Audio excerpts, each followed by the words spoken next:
Namasté et bienvenue dans ce podcast de méditation guidée. Je m'appelle Sarah et je suis coach en méditation. À travers ce podcast, je souhaite te guider à aligner ton énergie et tes émotions à travers la méditation, afin que ton sourire et ton bien-être rayonnent dans ton cœur et autour de toi.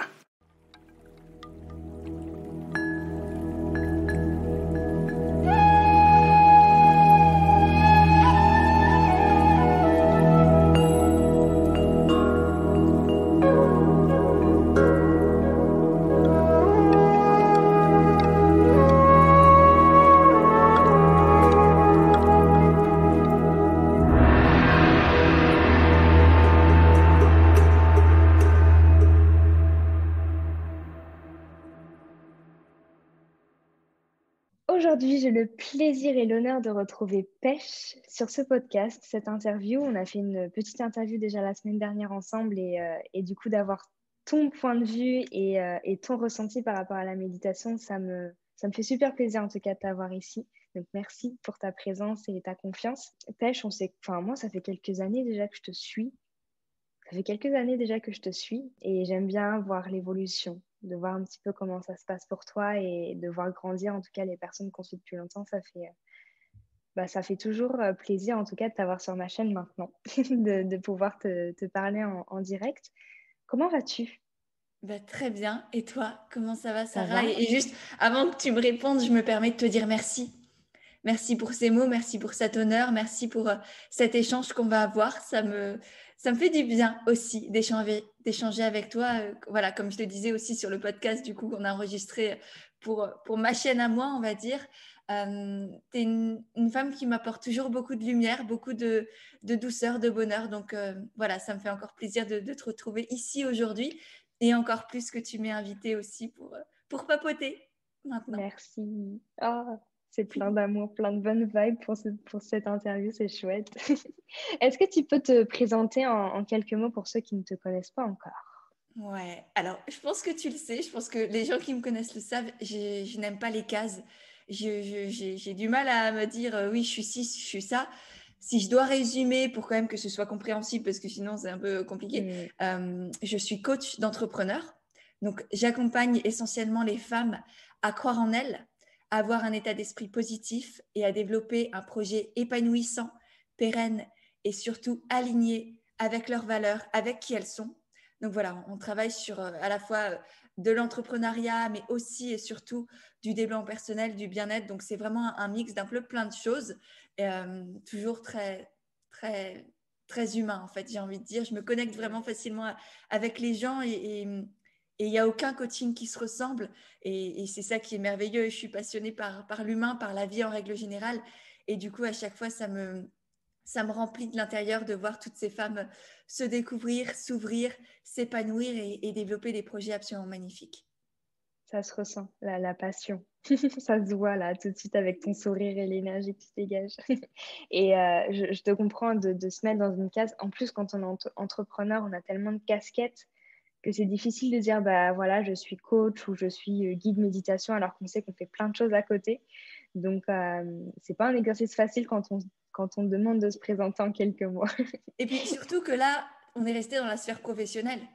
Ouais. J'aurais pu te dire, je suis une jeune femme, amoureuse de la vie, amoureuse de l'humain, curieuse, ambitieuse, optimiste. Enfin, j'aurais pu aussi me définir. Là, je me suis dit, j'ai recadré le cadre, mais rien que ça, tu vois, le sous-entendu que j'ai accepté, on va dire, dans ta question, j'aurais pu partir en disant beaucoup, beaucoup de choses. Et rien que ça, tu vois, même la question en elle-même, elle est cadrée. Ouais, ouais. Donc, enfin voilà, c'est une Non, petite mais ouais, totalement. parenthèse, mais c'est intéressant. Ouais, totalement.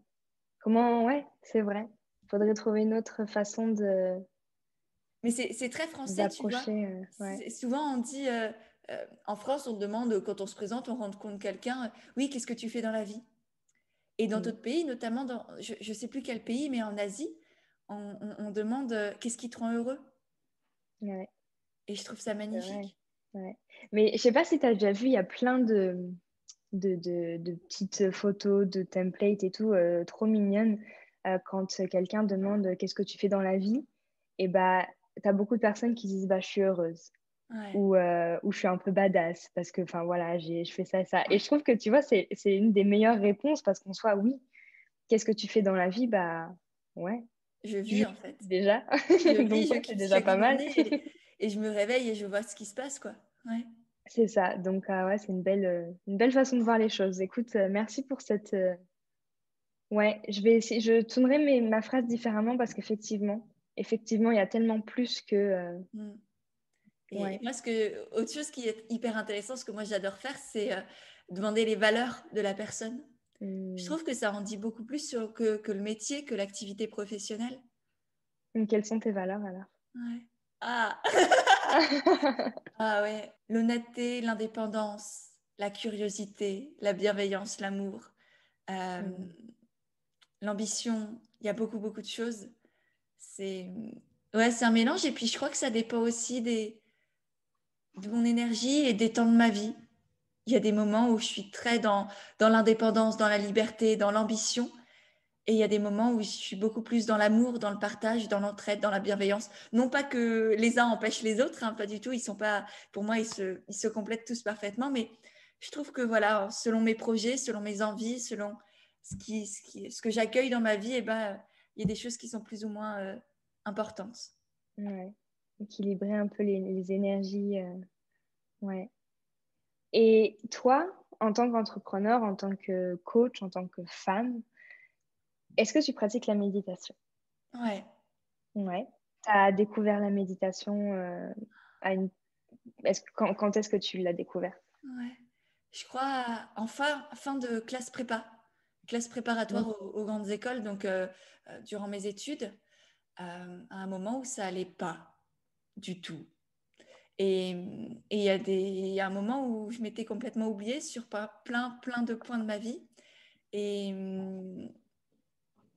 et où je me suis reconstruite petit à petit et notamment grâce à la méditation, grâce au yoga, grâce à des choix dans ma vie que j'ai fait et, et ouais, à beaucoup d'introspection et notamment effectivement la méditation qui est venue un peu comme un, un guide, un pilier, un ancrage justement dans ma vie où il y a plein de choses qui partaient en cacahuète, disons, et où j'avais du mal à me trouver et à m'aimer et à être heureuse aussi. Et la méditation, voilà, ça a été très beau, très très beau et je le porte vraiment, enfin je la porte dans mon cœur vraiment. J'ai des beaux souvenirs avec elle du coup.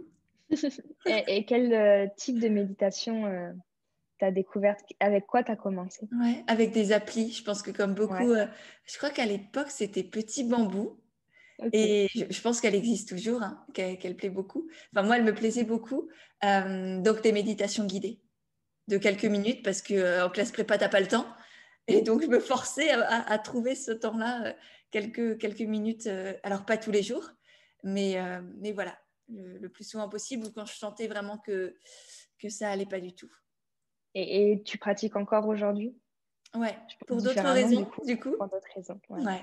Comment tu vois l'évolution avec cette relation? Parce qu'au final, la méditation, c'est une vraie relation que tu crées avec toi-même, avec cette pratique. Comment toi, ça a évolué? Quels sont les bienfaits maintenant aujourd'hui que tu as médité et comment tu médites dans ton quotidien? Comment je médite avec moi. et, Tu, et, tu continues à faire des méditations guidées ou tu ouais. fais d'autres types de méditation Je maintenant? fais effectivement, je fais un petit mix de tout. Donc, il y a une jeune femme qui s'appelle Sarah Richer qui fait des méditations absolument géniales. Donc, elle m'aide beaucoup. Ensuite, je trouve aussi parfois des petites méditations sur YouTube, ton programme aussi, qui est juste génialissime pour ça. Et sinon, ce que j'ai commencé à faire petit à petit, c'est des méditations, plutôt des marches méditatives, par exemple, Hmm. ou méditer en faisant la vaisselle ou après une séance de yoga ou vraiment, bon, c'est de la méditation plus ou moins, mais tu vois, ces petits temps de pas grand-chose, de quelques secondes peut-être, mais qui néanmoins pour moi, alors je sais pas d'ailleurs, ce serait hyper intéressant d'avoir ton point de vue à toi en tant que, voilà, c'est ta profession en tant qu'experte, on va dire. Est-ce que pour toi, c'est des... Pardon, là c'est moi qui pose les questions, mais du coup ça m'intrigue. Est-ce que les quelques secondes, une minute, 2 minutes, pour toi, ça a un impact ou pas? Totalement parce que tu te donnes le temps. Et c'est des minutes où tu es en conscience. Et je pense qu'à partir du moment où tu prends même quelques secondes, même quelques minutes dans la journée pour respirer consciemment, ça a un effet incroyable sur toi parce que ça va diminuer ton stress, tu vas t'ancrer dans l'instant, tu vas faire pause. Donc, même si c'est 1 minute, ça a un impact. Et après, D'accord. effectivement, c'est de la discipline et c'est de la. Plus tu vas pratiquer sur 10-15 minutes tous les jours, par exemple, et plus tu auras les bienfaits. Mais dans ta journée, si par exemple tu médites le matin et que dans la journée tu trouves quelques minutes par-ci par-là, même en faisant des tâches comme prendre sa douche, se brosser les dents, faire la vaisselle comme tu disais, si tu trouves ces moments pour être en pleine conscience, c'est magnifique parce que tu te donnes ce temps et tu vis le moment présent, tu n'es pas dans le passé, tu n'es pas dans le futur, donc ça a un impact Ouais. positif pour le coup. Ouais, voilà, du coup, je fais ce petit mix-là de vraies sessions de méditation, on va dire, sur mon tapis Mm. devant les arbres. J'habite dans un magnifique appartement, enfin, pour moi, il est magnifique. Et j'ai l'impression d'être dans une cabane parce que je suis entourée d'arbres. Et du coup, enfin bref, à chaque fois, je me fais mon petit cocon. Et ouais, la méditation, du coup, ça m'apporte de l'ancrage, de la prise de recul aussi, parce que dans une vie qui va à 100 à l'heure, j'ai beaucoup, beaucoup d'idées, une pensée en arborescence sur plein de projets. Et j'ai du mal à m'arrêter. Et du coup, c'est vrai que parfois, je me dis, mais j'ai pas le temps de méditer. Et je pense que tu connais aussi peut-être cette citation qui dit, si tu as le temps de méditer, médite 20 minutes. Et si tu n'as pas le temps, médite 1 heure. Ouais. Et c'est exactement ça, en fait. C'est que je sais que je m'oblige, en fait, à méditer quand je sens que ça va dans tous les sens et que je sais plus quoi dire, quoi penser, quoi faire. Je me dis là, tu t'arrêtes, tu sers. De toute manière, là, tu n'arrives à rien faire. Donc, autant que tu laisses ton ordinateur sur le bureau, tu t'assois 3 secondes et demie, tu fais ta petite méditation et après, ça ira mieux. Ouais. Des fois, il faut vraiment se. Oui, parce qu'effectivement, en plus, en tant qu'entrepreneur, on a tendance à rester dans son ordi toute la journée. Et à la fin, on se dit, mais en fait, j'ai rien fait, j'ai même pas été productive.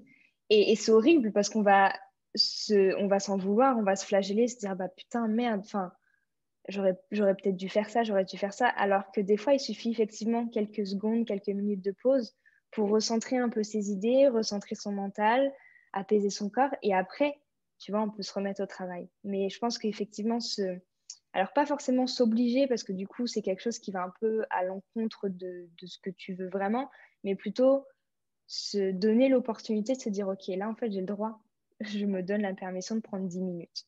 Parce que 10 minutes, on les a, au lieu de scroller Instagram en tant qu'entrepreneur. En plus, je pense qu'on a le temps, tu vois, 10 minutes Ouais. par-ci, 10 minutes par-là. Oui, c'est ça. C'est Mais souvent, on fait comme quand j'étais salariée, tu vois, je faisais du présentiel. Et je pense que je suis pas la seule, honnêtement. ouais, Je pense que ceux qui nous écoutent se reconnaîtront peut-être là-dedans, mais j'étais là pour être là. Et en tant qu'entrepreneur, et ben parfois, je suis aussi là pour être là, devant mon ordinateur. Et je passe d'Instagram je sais pas, à mon podcast, à un post Instagram que je suis en train d'écrire. Et je fais n'importe quoi. Et je passe d'un onglet à un autre. Et en fait, il y a 1 heure qui est passée et en soi, j'ai rien fait. mm, Et pourtant, je m'étais dit, non, non, là, tu es en train de travailler. Donc, tu fais vraiment du présentiel avec toi-même. Et ouais, ce qui en soi ne sert absolument à rien. Et parfois, vaut mieux se dire, effectivement, mais là, j'ai le droit de faire autre chose et j'en ai même besoin pour effectivement pouvoir être presque plus productif, même si je ne suis pas du tout dans cet aspect de productivité, mais au moins être là et que mon temps, que cette vie, en fait, parce que le temps que là, tu passes, on va dire que tu perds presque, entre guillemets, bah, c'est ta vie, c'est la vie qui passe. mm. Et donc, autant la passer en conscience. Et la méditation m'aide aussi effectivement à ça, Ouais, à non, mais totalement. vivre ma Ouais. vie en conscience. Ouais, être vraiment présent et tu vois, même quand il y a des moments où ça va pas, encore une fois, quand on a notre propre bébé, notre propre activité, on a plein de casquettes, on a tendance à vouloir tout faire et à tout contrôler parce que c'est ton bébé, je sais, j'ai pas d'autres mots pour ça. Et du coup, de se donner l'occasion et ces quelques minutes par-ci par-là, ça permet vraiment Mm. de relâcher et de se dire qu'en fait, ok, je suis entrepreneur, mais en fait, il n'y a pas que ça. Et, et on attend souvent les résultats, on attend souvent, tu vois, parce qu'on est entrepreneur, donc on compte sur nous hein, pour gagner de l'argent, tout ça. Mais quand on se rend compte quand on prend soin de nous, ou quand on va se balader en plein milieu de la journée parce qu'on peut, et on a choisi d'être entrepreneur pour cette liberté en plus, tu vois.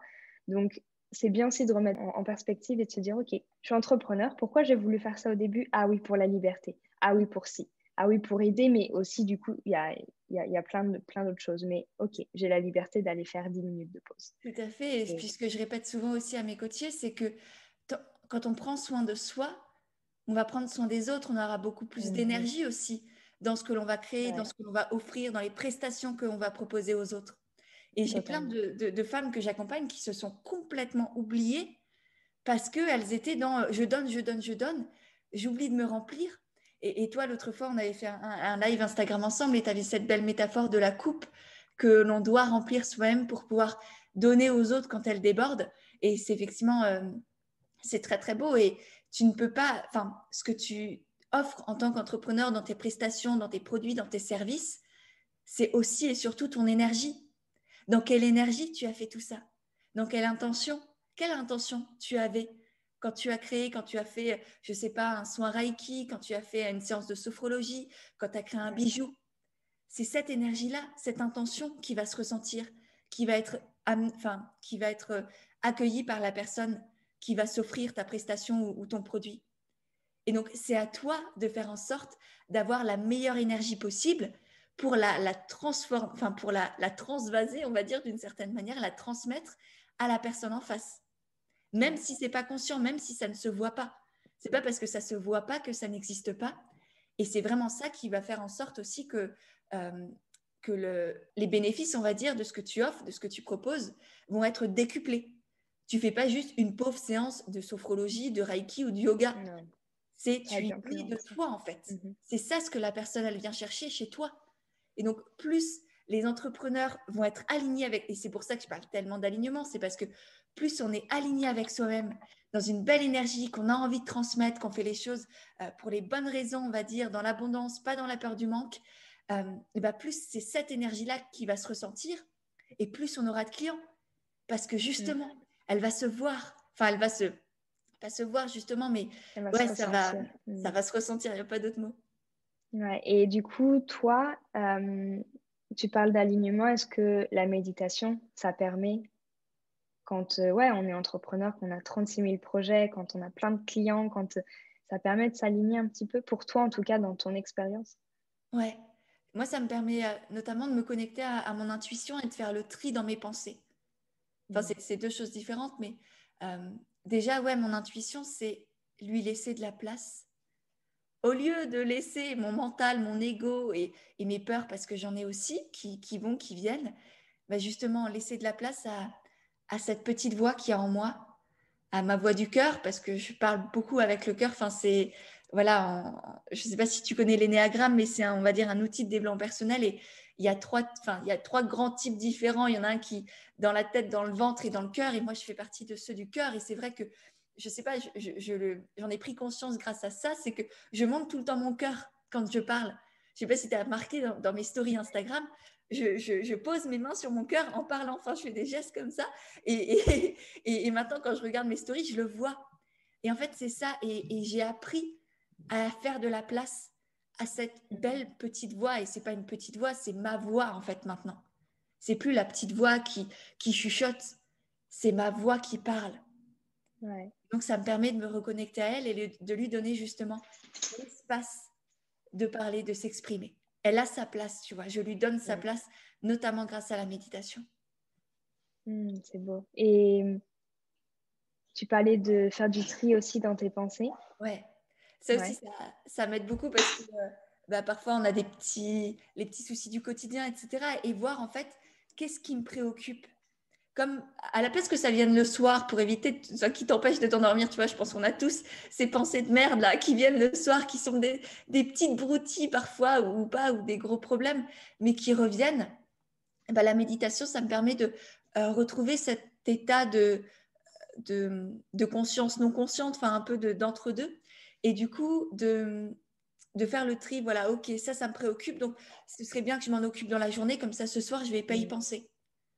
À la place que ça revienne, parce que souvent c'est le genre de truc que tu procrastines aussi, tu n'as pas Bien envie sûr. d'y penser, du coup, tous les soirs ça revient et tous les matins tu dis non, non, ciao. Et du coup, la méditation, ça me fait prendre conscience, ah oui, ça revient là, il faut vraiment que je le balaye pour que ce gros nuage gris, parce que souvent, je sais que les pensées en méditation, on les voit comme des nuages qui passent. Là, c'est les gros nuages gris qui ne reviennent plus quoi, le lendemain. Ouais, tu peux même voir, tu vois, comme ton esprit comme le ciel et toutes les pensées comme du brouillard. Et du coup, tu vois, le brouillard, tu l'imagines vraiment où on voit pas, c'est assez flou, on a plein de choses en tête. Et quand tu fais de l'espace et quand tu ouvres un petit peu ce brouillard, tu vois le ciel avec le soleil, tu dis, ah ouais, en fait, ça va. Il est toujours là, le soleil. Tout va bien. C'est juste qu'il y avait pas mal de petites, de petites choses comme ça qu'il fallait régler avant, quoi. Et toi, donc tu parles d'alignement, d'ancrage. Est-ce que ta pratique de la méditation te permet aussi d'être plus à l'écoute de tes émotions? On en parlait quand on est entrepreneur, quand on aide les gens plus au quotidien, c'est vrai qu'on a tendance à les donner et on oublie un petit peu de recevoir et de se donner à soi. Et de poser des mots sur des émotions, ça permet aussi d'être du coup plus aligné et de balancer, d'équilibrer un petit peu les moments où ça va moins bien, où ça va mieux et comment toi tu le vis face aux émotions. Ouais. C'est vrai que ça m'aide beaucoup à déjà les ressentir, parce que pareil, hein, si on ne prend pas le temps, si on ne s'arrête pas, on ne les ressent pas vraiment ou on a l'impression, enfin, on peut les confondre avec d'autres émotions.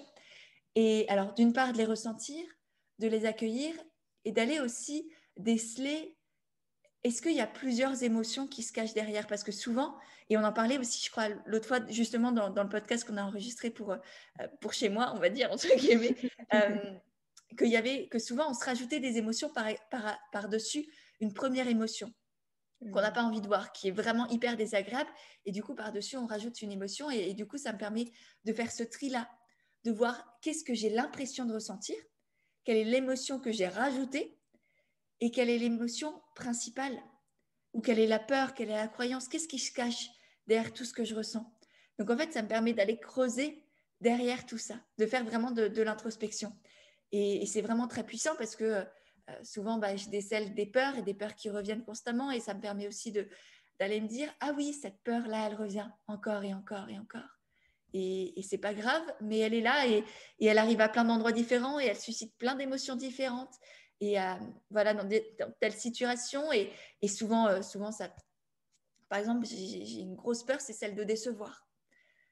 Parce que l'expérience de vie, parce que beaucoup de choses. Et aujourd'hui, je sais qu'elle revient très souvent, que ce soit sur Instagram, avec mes proches, avec mes coachés aussi, énormément. Et souvent, rien qu'un petit message, je vais l'amplifier, je vais faire plein de suppositions et je sais que je fais des suppositions sur le petit message de rien du tout de la personne et que je m'emballe dans des trucs de ah mais elle aime pas mon truc, je la déçois, elle va pas être contente, je sais pas quoi. Et en fait, j'ai appris aussi à prendre du recul là-dessus, à apprendre à en parler aussi aux gens.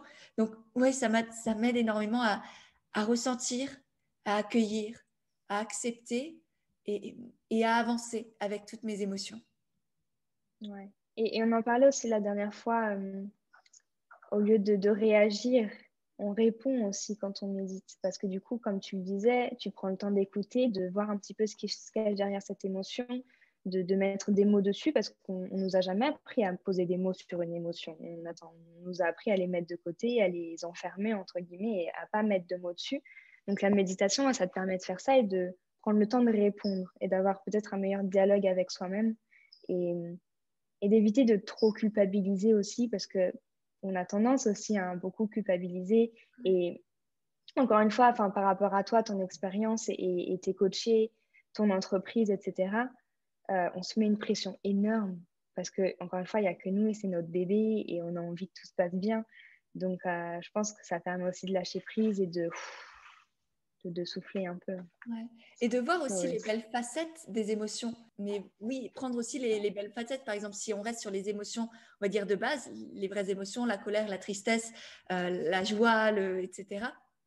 Eh bien, souvent, j'ai des coachés qui voient que les émotions, déjà, elles les prennent pour négatives, et que les émotions douloureuses et qu'elles essayent de rejeter. Et elles ne voient pas les côtés positifs. Et moi, je leur disais, c'était quand? Je crois, il y a 2 jours, jeudi, on parlait de la colère notamment. Et je leur ai dit, mais en fait, la colère, elle est magnifique. parce qu'elle met en avant tes valeurs. Elle te permet de te soulever pour ce en quoi tu crois. Elle te permet de dire non, stop, là, je ne suis pas d'accord. Là, c'est plus en accord avec qui je suis, c'est pas juste pour moi. C'est magnifique en soi. Ouais. Et c'est pareil pour la tristesse. La tristesse, ça cache de l'amour. C'est magnifique. Donc ça aussi, ça permet de prendre du recul sur qu'est-ce que je ressens. Ok, c'est pas agréable. Mais derrière, qu'est-ce que ça cache? Ma tristesse, mes pleurs, tout ça. C'est parce que j'aime. J'aime quelqu'un, j'aime quelque chose, je m'aime moi. Et c'est juste magnifique. Il n'y a rien de plus beau et plus grand que l'amour. Et je pense que tu es d'accord avec moi. Donc voilà, ça permet aussi ok, l'émotion, elle n'est pas agréable, mais ça ne veut pas dire qu'elle est négative et ça ne veut pas dire que je dois la rejeter. Bien au contraire. Ouais. Ouais, ça me parle beaucoup. Je dis beaucoup j'en parle des émotions à mes clients, et je leur dis souvent que une émotion, c'est pas positif ou négatif, mais plutôt agréable ou désagréable. Il y a des émotions qui sont plus désagréables que d'autres, mais elles sont là et c'est temporaire. C'est ça qui est cool, c'est qu'en fait, elles sont temporaires. Donc, elles passent, elles viennent, et en soi, c'est même pas les nôtres, en fait. Enfin, faut se distancer aussi de ma colère. C'est juste une émotion qui passe. Et de travailler sur tout ça, ouais. Et la méditation, ça aide tellement à prendre du recul sur tout ça et effectivement voir le beau côté des émotions, même des émotions désagréables, parce qu'elles sont là pour nous apprendre quelque chose, quel est le message de cette émotion, et de méditer, et donc du coup d'être vraiment consciemment avec soi et ses émotions, ça te permet de faire le tri, effectivement. Et je sais pas, c'est ma coach qui me disait ça, et je trouve que l'exemple est magnifique. Est-ce que tu as vu le dessin animé Vice Versa? Oui, bah oui. Bah oui. Et elle me disait que euh, quand on essaie de mettre une émotion de côté, comme du coup dans le dessin animé la tristesse, c'est elle qui prend le plus d'ampleur et c'est elle qui fait un peu le bordel. Voilà. Et plus on l'accueille et plus on la voit comme une émotion comme une autre, et plus enfin, elle se calme. Je parle du petit personnage, mais c'est vrai que du coup, elle se sent écoutée, elle se sent importante, entre guillemets. Donc, du coup, elle n'est pas là à faire plein de bazar dans le cerveau, dans nos pensées, parce qu'elle a sa place. Ouais. Et je pense que c'est important de remettre ça en perspective. Et la méditation, encore une fois, ça aide à se calmer, à s'ancrer et se dire, OK, tout va bien, je suis là. Déjà, se rassurer, je pense que c'est important. Et se dire, là, il y a une émotion qui passe. OK, elle passe. Mm. Je vais Et pas la ressent me... et l'accueillir. Et tu vois, Ouais. où est-ce qu'elle est? Dans le ventre, dans le cœur, dans la gorge, dans Mm. la tête, dans les bras, dans les doigts, je sais pas. Mais où est-ce qu'elle est? Est-ce que c'est chaud? Est-ce que c'est froid? Est-ce que ça pétille? Est-ce que ça brûle? Est-ce que... Voilà, et petit à petit, moi, j'ai remarqué que selon les émotions, elles étaient à différents endroits et elles avaient différentes... Ça m'apportait différentes sensations physiques. Mais oui, et ce que j'aime bien faire, tu parles de vice-versa. Moi, ce que je propose souvent, c'est de personnifier les émotions pour les extérioriser, pour en faire des amis, en fait. Et à ta colère, tu vas l'appeler Sandrine. Je suis désolée pour les Sandrines. Quoique la colère, on a dit que c'était chouette. Mais voilà, presque leur donner un prénom, leur mettre un visage si vous avez envie de dessiner. Mais ça permet du coup de tisser une relation avec elles. Comme je propose de faire pareil avec les peurs, avec les croyances, d'à chaque fois qu'il y a quelque chose qui nous perturbe un peu, l'extérioriser, la personnifier et tisser un lien avec elle. Quel type de lien? Comme avec l'argent, en fait. Récemment, je faisais une expérience sur l'argent et enfin, je proposais un programme sur l'argent et c'est pareil, on a une relation avec l'argent. Et le fait de se demander quel type de relation j'ai envie de tisser avec l'argent, avec la colère, avec la tristesse, avec la joie, voilà, et que toutes ce soit des relations saines, humaines, et pas des relations où je fous des claques à la personne, où je veux pas la voir, je la fuis, ou je sais pas quoi. Donc voilà, moi je sais que ça m'aide beaucoup, ça a aidé beaucoup de personnes que j'ai pu accompagner. Donc voilà, je pose ça là et je trouve ça chouette de leur donner des petits prénoms, même si ça peut paraître très enfantin ou un peu perché. Ouais, c'est juste le fait de la rendre humaine, la rend à la fois plus proche de nous et en même temps extérieure à nous. Tu vois, l'adoucit aussi d'une certaine manière. Ouais. Je ne sais pas si tu le fais, mais moi, j'ai donné un petit nom à mon ego quand il prend trop de place, ou quand, par exemple, le soir, je suis remplie de pensées. Je dis à mon ego, bon, maintenant Pichoun, parce que du coup, il faut lui donner un petit nom pour dédiaboliser en tout cas l'ego. Et je dis, bon, maintenant Pichoun, c'est bon, on va se coucher. Et je te promets, c'est peut-être bête, mais 2 minutes après, je m'endors, tu vois, parce que du coup, oui, effectivement, tu personnalises en tout cas la relation que tu as avec cette part de toi. Et, et le fait ouais, de la voir extérieure, c'est... Oui, non, mais je vois ce que tu veux dire. C'est difficile à expliquer, mais je vois ce que tu veux dire. Le fait de pouvoir être en relation avec toutes ces parts de toi, c'est comme avec ton enfant intérieur, c'est comme avec ton ego, c'est comme avec... Enfin, voilà, on a plein d'archétypes, entre guillemets. Donc, ouais, je trouve que c'est un très bon conseil. Donc, merci pour ça. Et ceux qui nous écoutent, notez des petits noms trop mignons, voilà, pour vraiment dédiaboliser même les émotions désagréables. Et vous allez voir que ça change quand même pas mal de choses. Ouais, bah ça permet on va dire, faire le tri aussi. C'est comme si on avait une grande bande d'amis devant nous et Ouais, il y a les émotions, il y a les peurs, il y a les croyances, il y a l'argent, il y a l'ego, il y a tout ça. Et au lieu que ce soit le grand bazar dans notre tête et il y a tout qui fait qu'un, et ben le fait de chacun les dissocier et chacun avoir voilà, plein de personnes, comme si on avait plein de personnes devant soi, et ben ça permet d'avoir des relations différentes avec chacun et de petit à petit se rapprocher des uns des autres, de faire appel à eux aussi différemment parce qu'on peut pas, voilà, il y a parfois la joie qui est plus là, parfois la colère, la tristesse. Et ouais, je sais pas, c'est plus clair en fait, je trouve. non, non, totalement. Ouais. J'espère qu'on n'est pas trop parti trop loin pour les gens qui nous Non, écoutent. non, non, mais attends, je suis en train de penser à un type de méditation qui pourrait être super chouette. C'est ouais, de. Enfin, tu viens de me donner une idée pour une Trop méditation de groupe. bien. Tu l'appelleras la méditation à la pêche. Non, non, je déconne. Ouais, non, mais grave. Non, Non, non, non, non, mais fais pas écoute. ça. Ah non, mais ça pourrait être chouette. Non, mais écoute, tu m'as donné une bonne idée. Trop bien. Donc, Ah, tu me tiens au courant. Ah, trop chouette. je te tiendrai au courant. Euh, du coup, aussi, en revenant à la méditation, est-ce que parce que je sais quand on est entrepreneur, on est aussi très dans son énergie un peu masculine parce que bah, on doit y aller, on doit être structuré, on doit être organisé et c'est important. Hein. Je ne dis pas que c'est vrai, c'est important et il en faut. Est-ce que la méditation, ça t'a permis de te reconnecter aussi à plus de douceur, de ralenti, à te reconnecter à ta spiritualité, à ta créativité aussi, et du coup d'équilibrer un petit peu, d'harmoniser ces deux énergies en toi? Ah, clairement. Ah ouais. J'étais j'étais totalement énergie masculine pendant des années, bah, jusqu'à mes 20 ans. Le jour où, enfin, quand j'ai commencé à découvrir la méditation, et encore, j'ai beaucoup lutté contre cette énergie féminine qui m'habitait.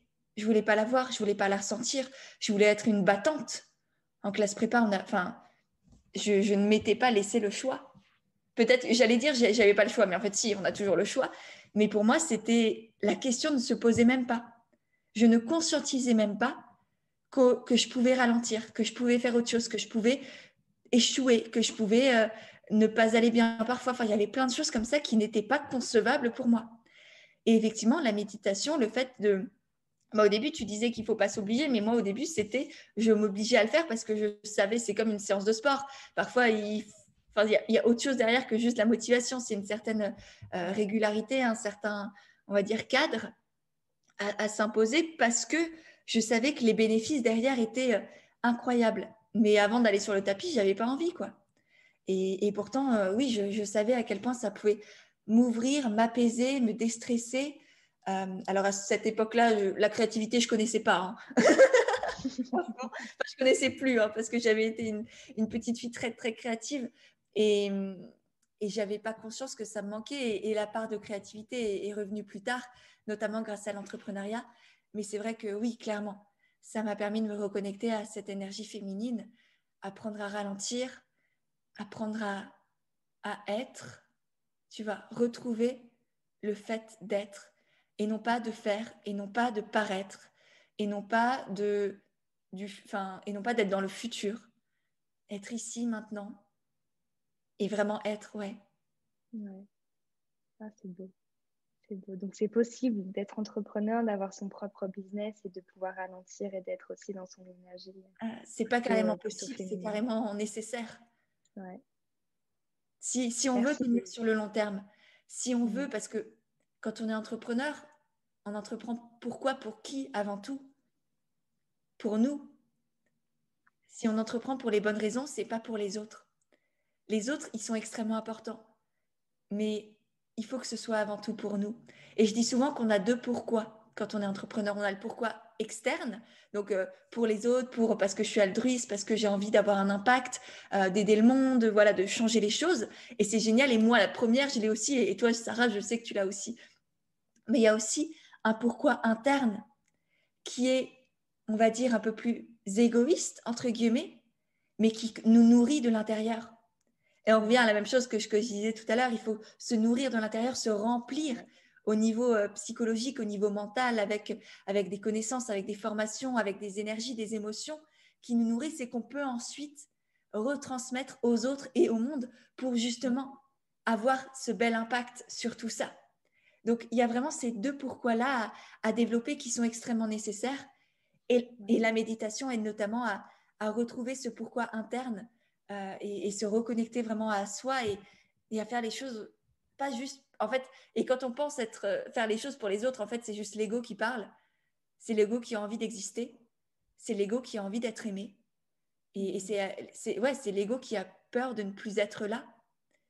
Et je sais que c'est pas forcément agréable à entendre, mais si vous êtes du genre à vouloir tout le temps donner, aider les autres, vous oubliez pour les autres, demandez-vous aussi où est-ce qu'est votre ego dans tout ça. Ah ouais. Ah ouais, non mais... Ouais, ok. Je suis en train de réfléchir à mes pourquoi, tu vois, tu me fais vachement réfléchir ce matin. Et en fait, c'est ce qu'on disait un petit peu en début de podcast. Le fait, quand on est entrepreneur, effectivement, on a envie d'aider les autres, mais on le fait parce qu'on a envie d'être libre aussi, tu vois, d'être vraiment libre de ses journées, de son rythme, etc. Et ça fait partie un peu du pourquoi interne, si j'ai bien compris. Ouais, ok. Ok, non, mais je vais me mettre à travailler, à écrire un petit peu après. Donc, c'est chouette que tu puisses nous transmettre tout ça. Merci beaucoup. J'ai encore quelques petites questions. Est-ce que tu peux nous raconter, et je pose cette question tout le temps, mais je trouve qu'elle est tellement vraie, belle et juste, une expérience en méditation qui t'a marqué, que ce soit dans ta vie pro, perso, dans ta vie de femme, une expérience qui t'a vraiment marqué, qui t'a permis d'avoir un déclic. Waouh, tu me poses une colle. Si, j'ai trouvé. C'était justement en classe... Non, c'était après ma classe prépa. C'était avant d'entrer en école de commerce et je faisais des séances de méditation oui, avec la fac et c'était une sorte de mélange entre du yoga et de la méditation et ça durait 1 heure. Et pendant, je pense, 45 minutes, je me suis dit, mais qu'est-ce que tu fous là? On était allongés par terre. Et je me suis dit, mais c'est pas pour toi, tu t'ennuies là, c'est chiant à mourir. Et c'était une de mes premières expériences. Et en plus, c'était 1 heure, enfin, c'était extrêmement long pour moi.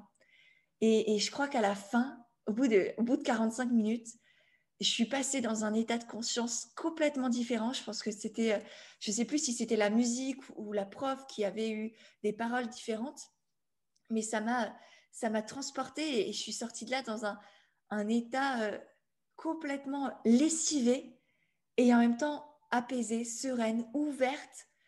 Et je me souviens que je suis rentrée chez moi, il pleuvait des cordes et j'ai commencé à danser. Enfin, j'étais danser sous la pluie, mais vraiment, j'étais dans un état vraiment second. Je marchais au ralenti, je remerciais les gouttes d'eau. Enfin, c'était complètement what the fuck. Et je me souviens, c'était très beau, très doux et vraiment rempli d'endorphines. En fait, j'avais l'impression de sortir d'une séance de sport complètement lessivante. Et en fait, non, c'était une séance de méditation. Waouh, c'est beau, t'as vu? Ouais, C'est ouais. incroyable. Des fois, on oublie un peu ces expériences-là et quand on y réfléchit, on se dit, ah ouais, non, mais il s'est passé ça. Mm. Et j'ai ressenti ça et avec le recul, on se rend compte à quel point c'était important et qu'on Ouais. avait besoin à ce moment-là. Ouais, je me revois sous la pluie là. En fait, en plus, c'était en hiver, enfin, il faisait froid. Je sais pas ce que... Merci, Sarah. Merci pour Merci à toi. le souvenir qui revient là. Ça fait du bien. Merci de ta vulnérabilité parce que ça reste très, très personnel et intime. Surtout les pratiques en méditation, je trouve que ouais, c'est de nous, c'est intime, tu vois. Donc de le partager, c'est toujours délicat où on ne sait pas trop quoi dire. Donc, merci en tout cas à toi. Et dernière question, est-ce que tu aurais, parmi tous les beaux conseils que tu nous as donnés, un conseil de fin, pourquoi pas lié justement à la méditation, à l'entrepreneuriat ou enfin voilà, à tout ce que tu veux. Ouais. C'est peut-être de ne pas oublier que vous avez le droit de ralentir et même si vous ne faites pas ça aujourd'hui, le jour continuera de se lever demain matin. Le soleil sera encore là et le monde continuera de tourner. Donc on a le droit, on a besoin de prendre du temps pour soi. Et si aujourd'hui c'est pas le bon moment, c'est pas le bon jour, on n'a pas l'énergie, on n'a pas la force, on sent que c'est trop dur, non pas par flemme, mais parce que vraiment il y a un autre poids sur nos épaules, eh bien se dire que le jour continuera de se lever, ouais, demain, le soleil sera de nouveau là et ce sera une nouvelle opportunité pour faire ça. Et ouais, je pense que c'est ça aussi, prendre du recul et relâcher la pression. Parce que comme tu l'as dit, beaucoup, on se met une pression absolument immense sur les épaules et parfois sans raison. Et même très souvent sans raison. Et moi, la première, hein, je dis ça, en fait, je me le dis à moi aussi. Donc vraiment prendre conscience que la Terre continuera de tourner quoi qu'il se passe et quoi que tu fasses aujourd'hui.